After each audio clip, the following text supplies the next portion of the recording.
Time for SummerSlam, and the heat is on for a lot of people, I think. I'm Chris Wolvie, the wrestling vlogger who always tells it like it is.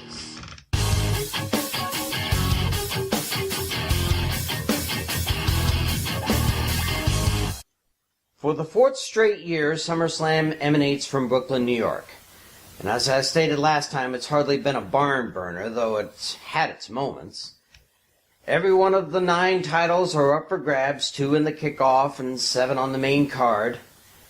Plus the Money in the Bank contract is on the line for the first time in who knows how long. And a couple of grudge matches thrown in for good measure. Looks good on paper, but as we all know, the WWE cards aren't played on paper. They're played on the WWE Network.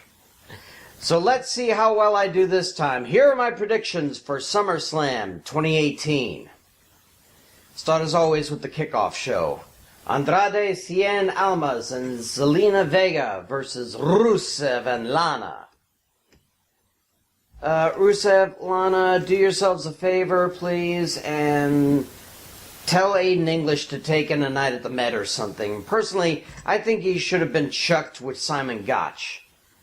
That might help you, but not enough. Almas and Vega need a boost, and this match is what will do it for him. So the winners are Almas and Vega, and I'm saying that Vega will pin Lana for the 3rd straight time. Cruiserweight title. Cedric Alexander defends against Drew Gulak. Now, I really don't think Alexander is the Brock Lesnar of the Cruiserweight division because, although he doesn't defend the title too often, he does show up. Still, as nice as it has been for him to be champ, if Gulak has Gentleman Jack Gallagher and the Brian Kendrick by his sides, Alexander doesn't stand a chance. One will distract the ref while the other beats Alexander enough for Gulak to pin him. Winner and new champ, Drew Gulak. Raw Tag Team Champions. The B Team will go up against the Revival. Now, as much as I would love to see an actual team be champs at last, I don't see that happening this time. And personally, I thought the triple threat match last Monday would preclude Dallas and Axel from having to defend it tonight. But the 2 former social outcasts need to keep their role going. The Revival will get their chance sometime soon to make up for the injuries of last year. It's just not going to be this time. Winner and still champs, the B Team. Alright, on to the main card. Daniel Bryan versus The Miz. Has it really been 8.5 years since Miz was Daniel's pro on the first edition of NXT? Oh, how disappointed Miz must have been when Daniel was tossed after not showing self-confidence. And how disappointed he must have been when he came back after over 3 years of retirement. And how disappointed he must feel for himself for taking on this match. Miz may have won every title there is to win, but he seems more focused on being the Marine than being a superstar. Daniel, however, has been focused on wrestling ever since he was cleared to compete. And Miz did himself no favors calling Daniel a crybaby. Miz, if your hand goes up, Daniel is going to give you a running knee to make sure your mouth goes shut.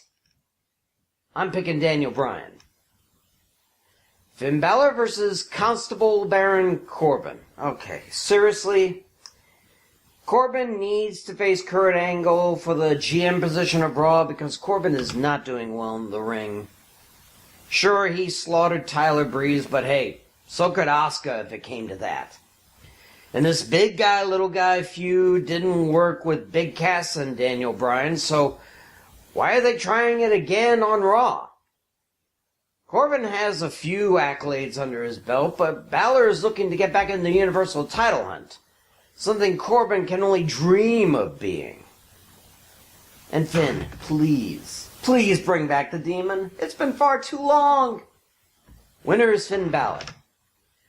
Money in the Bank contract on the line. Braun Strowman against Kevin Owens. If Strowman loses in any way, Owens gets the contract. And I have a bad feeling about this. Last time a title was on the line where the champion's advantage was waived, Randy Orton got screwed when Christian got him pissed, and Strowman is not the most stable of players. Owens has a way of getting under the skin of everyone, really. Throwing that Jinder Mahal and or Samir Singh just might be a ringside, and the odds of a DQ become almost 1-1.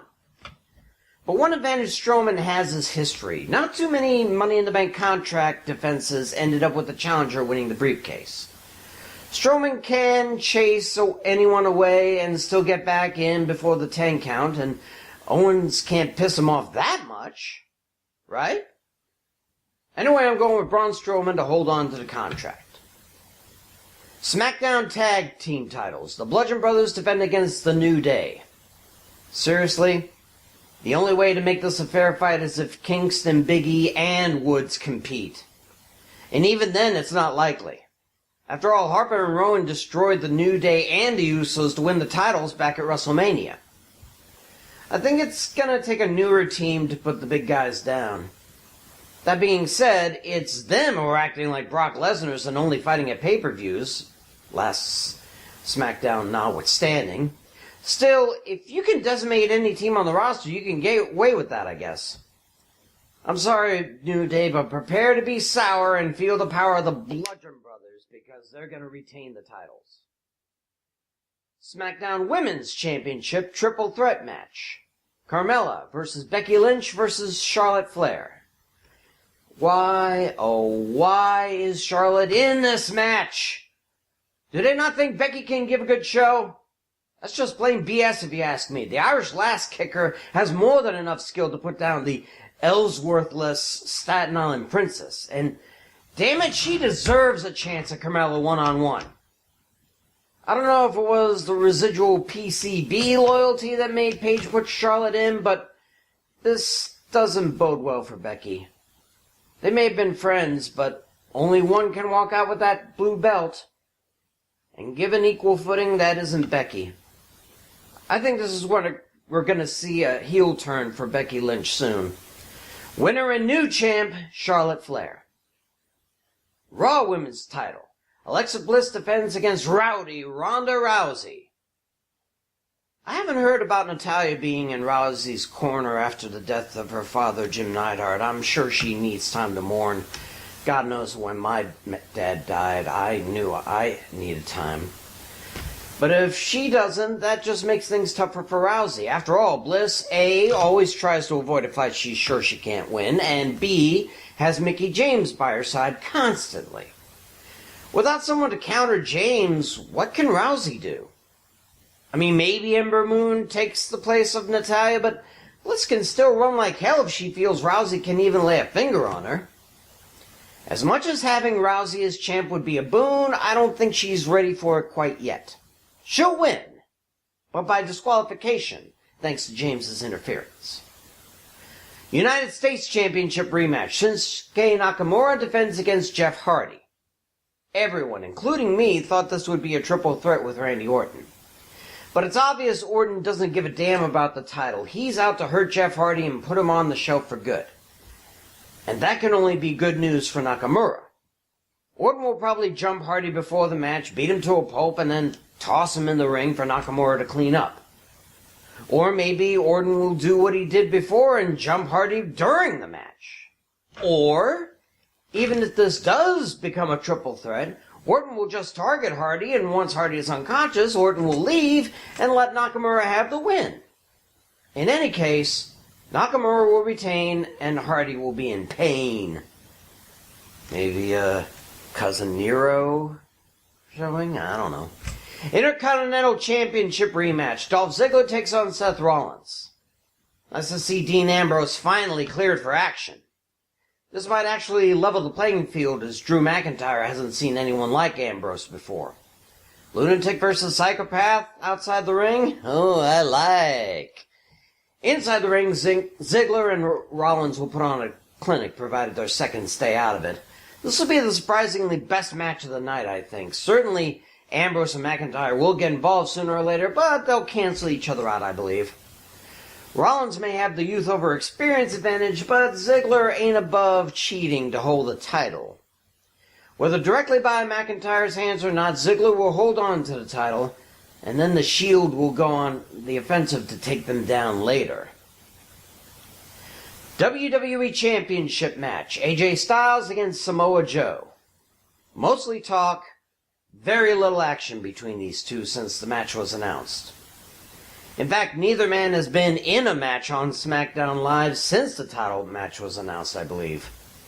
See, this is what I meant last time when I said the hype was drowning out the action on the shows. But regardless, this will be a brutal match since both AJ and Joe are brutal fighters. Blood may well flow, bruises may grow, but the fact remains that despite how excellent a fighter Joe is, his proneness to injuries hold him back from being a champion. In the end, Joe will beat the holy hell out of AJ, but SmackDown will stay the house that AJ Styles built.